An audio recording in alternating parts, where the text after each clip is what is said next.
Now, I think I spoke about the whys, right? Does anyone have a counterpoint to why those 4 points will help you to find who your prospect is? Anyone disagree with that? Right? Man, it's getting kind of hot in here, isn't it?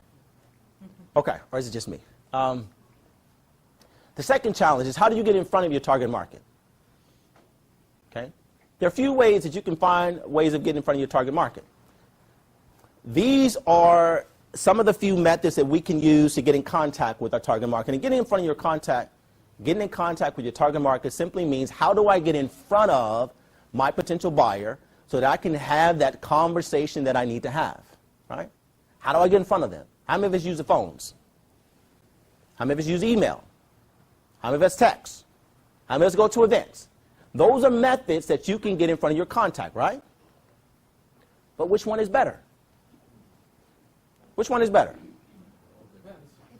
It depends. Absolutely, it depends. Do you know that the majority of us as salespeople still rely heavily upon the phone?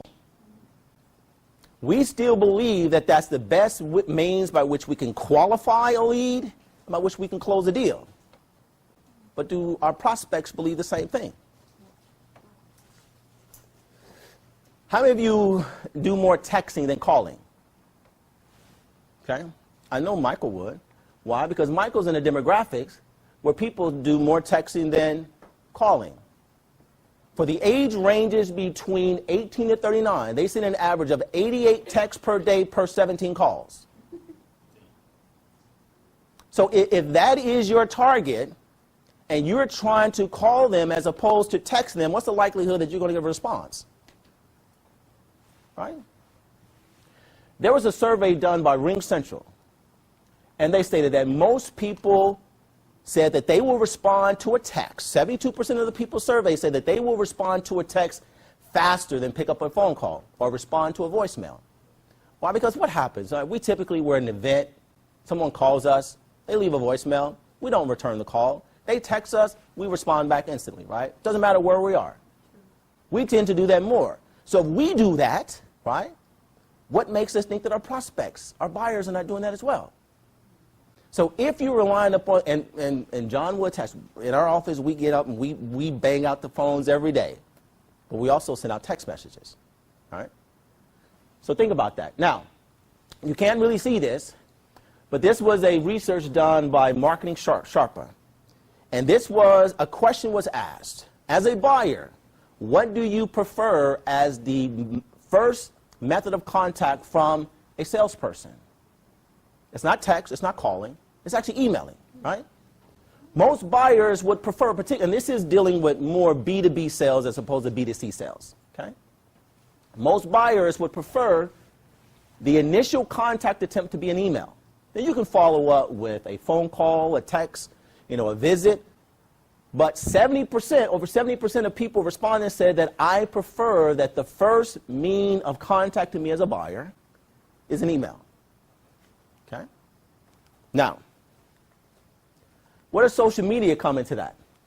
Okay? Now, does anyone use social media as a prospecting tool? Not necessarily as an advertising tool, as a promoting tool, but as a prospecting tool. Does anyone do that? Yeah. Eddie, how do you use it as a prospecting tool? Birthdays coming up. Okay. Birthdays or events. Okay. And just kind of, Michelle, how do you use it? Inside groups, engage, provide value. Okay. Jeff, how do you use it? I look for questions. Look for questions. Okay. So you're prospecting, right? So you're using social media. Do you know that sales teams that use social media in their strategy achieve their quota 65% of the time?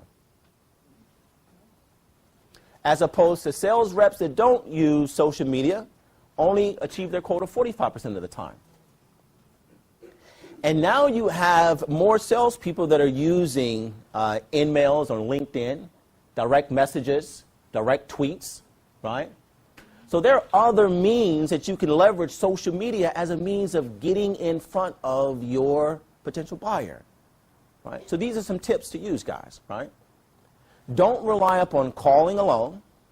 Send texts, send emails, leverage social media as a means of not selling what you do, but get in front of them so that you can sell what you do. That make sense? Leveraging social media.